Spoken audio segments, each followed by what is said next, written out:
जय हो श्री कृष्ण। श्री कृष्ण भगवान 16वें अध्याय में अर्जुन से कहते हैं, हे पार्थ, दंभ, घमंड और अभिमान तथा क्रोध, कठोरता और अज्ञान भी ये सब आसुरी संपदा को लेकर उत्पन्न हुए पुरुष के लक्षण हैं। दैवी संपदा मुक्ति के लिए और आसुरी संपदा बांधने के लिए मानी गई है। इसीलिए हे अर्जुन, तू शोक मत कर, प्रभु कहते हैं, क्योंकि तू दैवी संपदा को लेकर उत्पन्न हुआ है। हे अर्जुन, इस लोक में भूतों की सृष्टि यानी मनुष्य समुदाय दो ही प्रकार का है, एक तो दैवी प्रकृति वाला और दूसरा आसुरी प्रकृति वाला।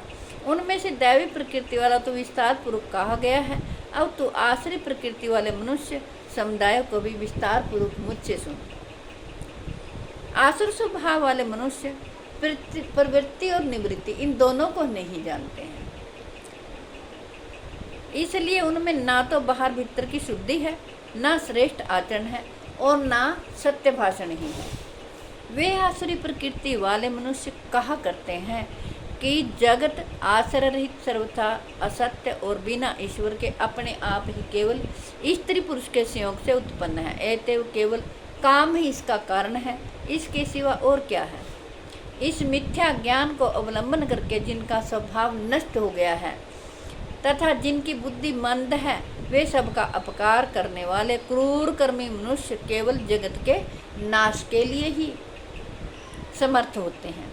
वे दंभ, मान और मद से युक्त मनुष्य किसी प्रकार भी पूर्ण ना होने वाली कामनाओं का आश्रय लेकर अज्ञान से मिथ्या सिद्धांतों को ग्रहण करके भ्रष्ट आचरणों को धारण करके संसार में विचरते हैं तथा वे मृत्यु पर्यंत रहने वाली असंख्य चिंताओं का आश्रय लेने वाले, विषय भोगों के भोगने में तत्पर रहने वाले और इतना ही सुख है इस प्रकार मानने वाले होते हैं। वे आशा की सैकड़ों फांसियों में बंधे हुए मनुष्य काम क्रोध के प्राण होकर विषय भोगों के लिए अन्यायपूर्वक धन आदि पदार्थों का संग्रह करने की चेष्टा करते रहते हैं। वे सोचा करते हैं कि मैंने आज यह प्राप्त कर लिया है और अब इस मनोरथ को प्राप्त कर लूँगा। मेरे पास इतना धन है और फिर भी वह हो जाएगा। वह शत्रु मेरे द्वारा मारा गया और उन दूसरे शत्रुओं को भी मैं मार डालूँगा। मैं ईश्वर हूँ, ऐश्वर्य को भोगने वाला हूँ। मैं सब सिद्धियों से युक्त हूँ और बलवान तथा सुखी हूँ। मैं बड़ा धनी और बड़े कुटुंब वाला हूँ। मेरे समान दूसरा कौन है। मैं यज्ञ करूँगा, दान दूंगा और अमोद प्रमोद करूँगा। इस प्रकार अज्ञान से मोहित रहने वाला तथा अनेक प्रकार से भ्रमित चित्त वाले मोहरूप जाल से समावृत और विषय भोगों में अत्यंत आसक्त आसुर लोग महान अपवित्र नरक में गिरते हैं। वे अपने आप को ही श्रेष्ठ मानने वाले घमंडी पुरुष धन और मान के मत से युक्त होकर केवल नाम मात्र के यज्ञ द्वारा पाखंड से शास्त्र विधि रीत यजन करते हैं। वे अहंकार, बल, घमंड, कामना और क्रोध के प्राण और दूसरों की निंदा करने वाले पुरुष अपने और दूसरों के शरीर में स्थित मुझ अंतर्यामी से द्वेष करने वाले होते हैं। उन द्वेष करने वाले पापाचारी और क्रूर कर्मी नराधर्मों को मैं संसार में बार बार आसीन योनियों में ही डालता हूँ। श्री कृष्ण भगवान कहते हैं, हे अर्जुन, वे मूढ़ मुझको न प्राप्त होकर ही जन्म जन्म में आसुर योनियों को प्राप्त होते हैं, फिर उससे भी अति नीच गति को ही प्राप्त होते हैं, अर्थात घोर नरकों में गिरते हैं। काम, क्रोध तथा लोभ ये तीन प्रकार के नरक के द्वार आत्मा का नाश करने वाले हैं, अर्थात उसको अधोगति में ले जाने वाले हैं। अतएव इन तीनों को त्याग देना चाहिए। हे अर्जुन, इन तीनों नरक के द्वारों से मुक्त पुरुष अपने कल्याण का आचरण करता है। इससे वह परम गति को जाता है, अर्थात मुझको प्राप्त हो जाता है। जो पुरुष, प्रभु कहते हैं, शास्त्र विधि को त्याग कर अपनी इच्छा से मनमाना आचरण करता है, वह न सिद्धि को प्राप्त होता है, न परम गति को और न सुखों को ही प्राप्त होता है। इससे तेरे लिए इस कर्तव्य और अकर्तव्य की व्यवस्था में शास्त्र ही प्रमाण है, ऐसा जानकर तू शास्त्र विधि से नियत कर्म करने के ही योग्य है। जय हो श्री कृष्ण। ये 14वां अध्याय था।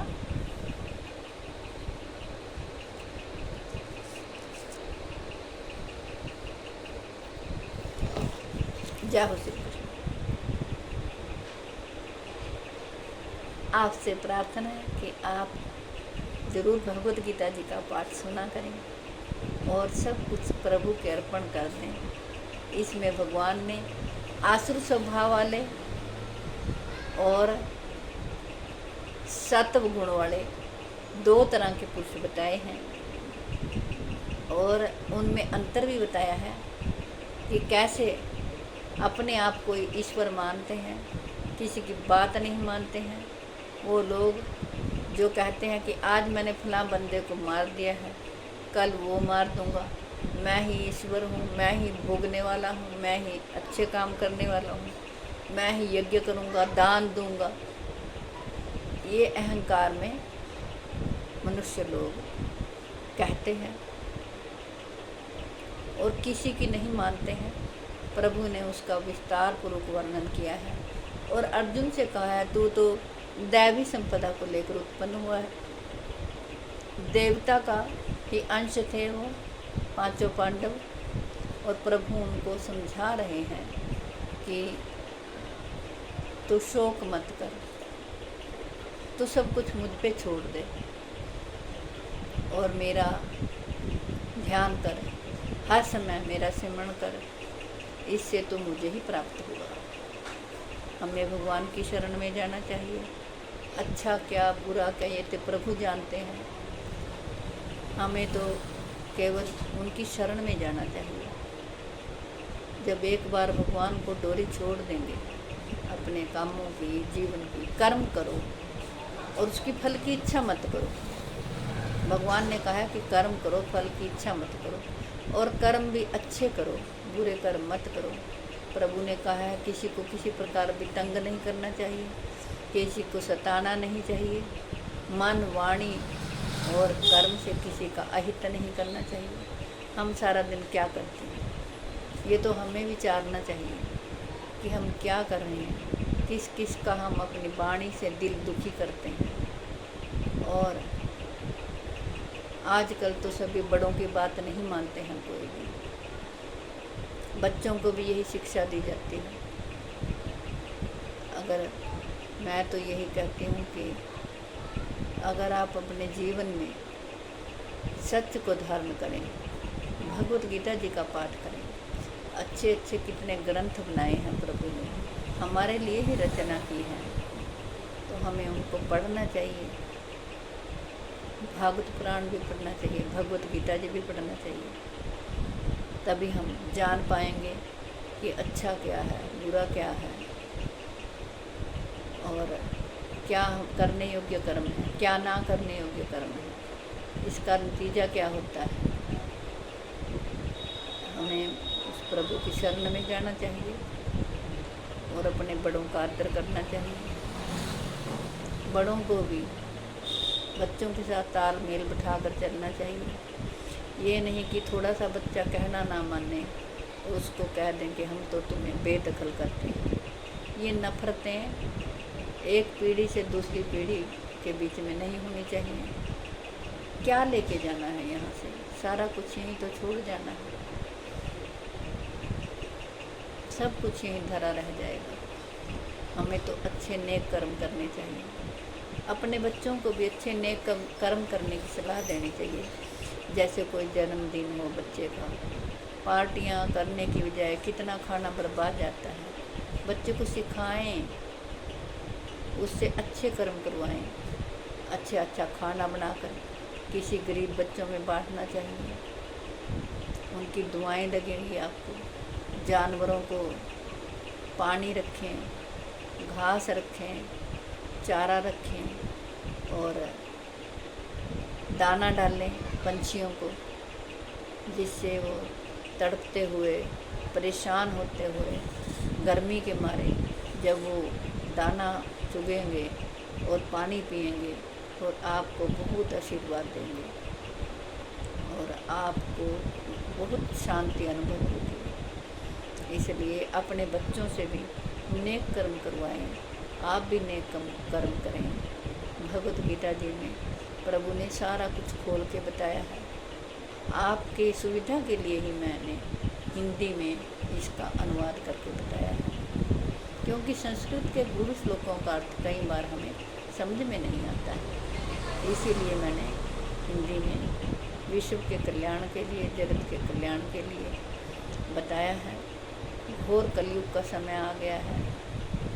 यहाँ अपने भी एक दूसरे के बैरी बने बैठे हैं। भाई भाई की इज्जत नहीं करता है। भाई भाई